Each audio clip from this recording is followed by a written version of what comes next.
Sir Christopher, ilang oras pa lang nasa ito? 2 hours pa lang. 21 kilometers pa lang. Sa tingin lang dapat, pero sumama na sa atin pa uwi. Worth it nga ba bumili ng 2025 or kung magstay tayo sa 2023? Sibat kong sibat eh oh. Iwang kaluluwa. Yan, so nandito tayo sa bahay ngayon ni Sir Christopher. Ayan, para tingnan yung kanyang XADB. Sir Christopher, ilang oras pa lang nasa ito? 2 hours pa lang. 2 hours pa lang. 2 hours pa lang. 2 hours pa lang, fresh na fresh from casa. Ayun oh, kita nyo, may mga ano pa, may mga buhok pa. Check natin yung odo. Yung plastic pa, huwag natin tanggalin niya para ano.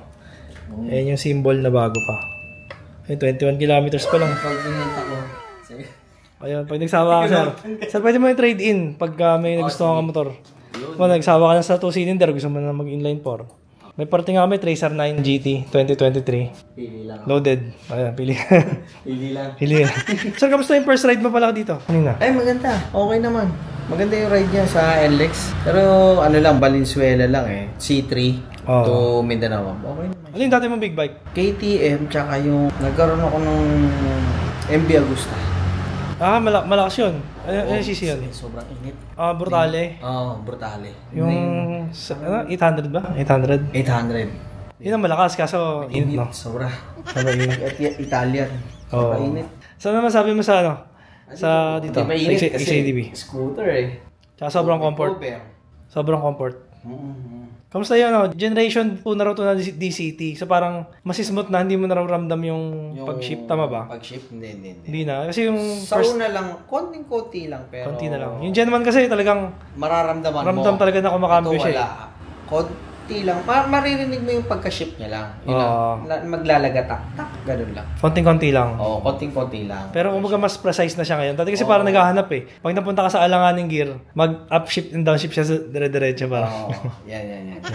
Subukan natin. Tapos iniwan na natin itong Giorno kay Sir. Siya muna mag-alaga. Ito yung gamit natin. Okay. Tapos papakabitan natin na ano, Sir, no? Mga accessories to. GRG7. Ano mga in-order natin? GR7? Ba, Crash guard. laki nun ah. Laki nun. GR7, tapos crash guard. Tapos yung busina, yun lang. Busina. Tapos yung pipe Pipe lang. na Acra. Lagyan na rin natin. Yan. On. Diretso build na. Ayun. Sir, congrats sa XADB and salamat sa pagtiwala. Oo naman. Para ma-review rin na natin to. Yan. Iwan mo na to.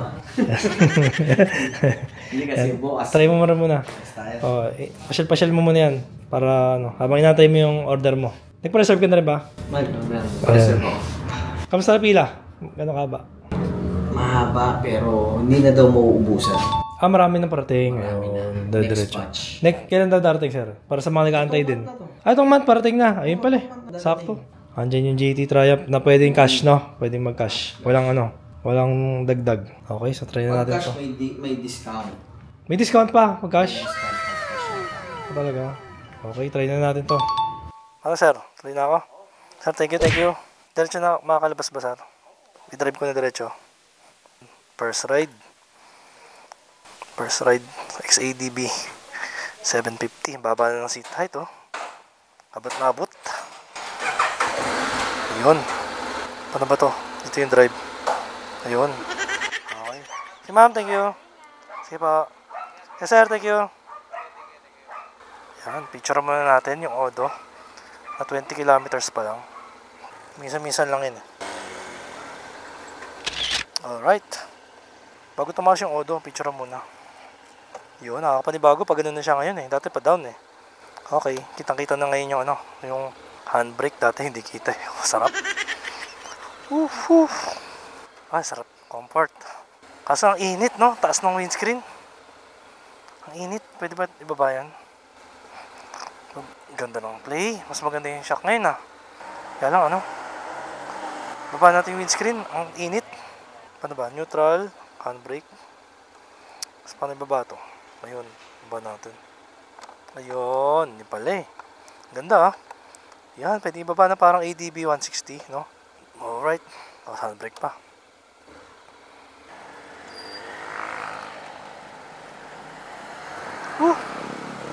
So right now, saan ba tayo? Standard ba to? Ayun, ito nga yung standard mode, no?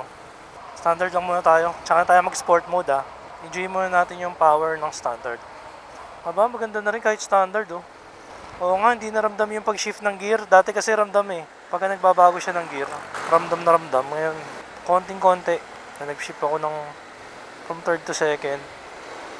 So, ito yung generation 2 ng DCT.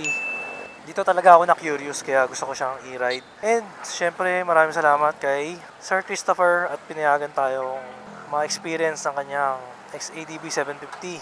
So, tingin lang dapat, pero sumama na sa atin pa uwi. Next vlog natin dito ay bibuild natin siya. So, papalagyan natin ng mga accessories. Gold Runway, GR7, crash guard, Acra exhaust, tsaka busina. Yun, 4. Palagyan natin kagad. Bagong bago.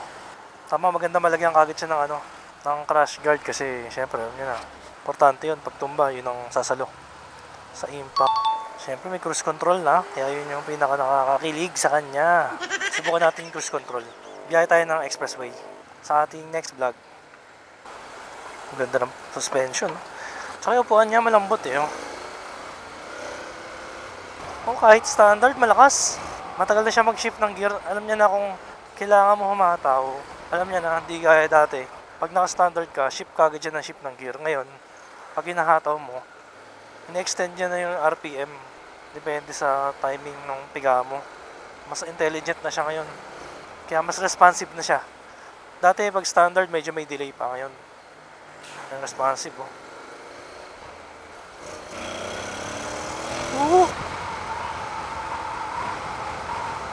Sibat kong sibat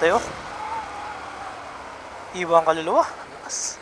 So very aggressive. Ganda ng pickup. Tsaka very rigid. Ang tibay ng chassis, tibay ng shock. Pang talaga to? Pang haraba. Saktong-sakto sa Philippine road, sabi nga nila.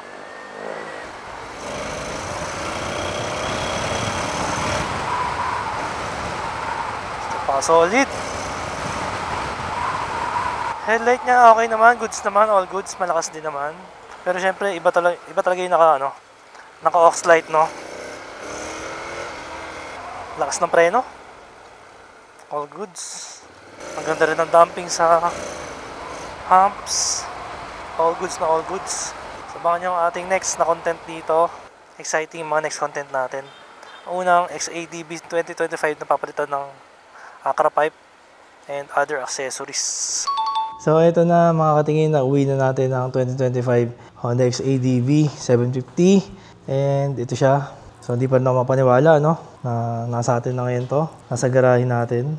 So ito si itsura niya, all white na may combination ng black. Almost the same lang naman ng XADV na 2023 pero ito special edition. So abangan nyo mga katingin ang ating next review, next upload natin, agad-agad, review na kagad nitong XADV na 2025, new for 2025. And syempre maganda dito, gagawa natin ng comparison kasi meron tayo ditong 2023 XADV 750. So alamin natin kung anong mga nabago dito sa 2025 versus dito sa 2023. Gagawa tayo ng in-depth comparison at kung worth it nga ba na bumili ng 2025 or kung magstay tayo sa 2023. So, let's go. Alamin natin. Abangan nyo next vlog. Pag umilaw na yung cruise control icon, lumabas na dyan, press natin yung set. Try natin sa 50. For the first time ever, hopefully tayo yung first time na nag-vlog ng cruise control on the all-new 2025 Honda XADV 750. Ayan. Try natin sa lubak. Ito malubak na. Try natin itong malubak na part. Kamusta siya sa lubak? Ganda. Talagang dito siya ginawa para sa lubak.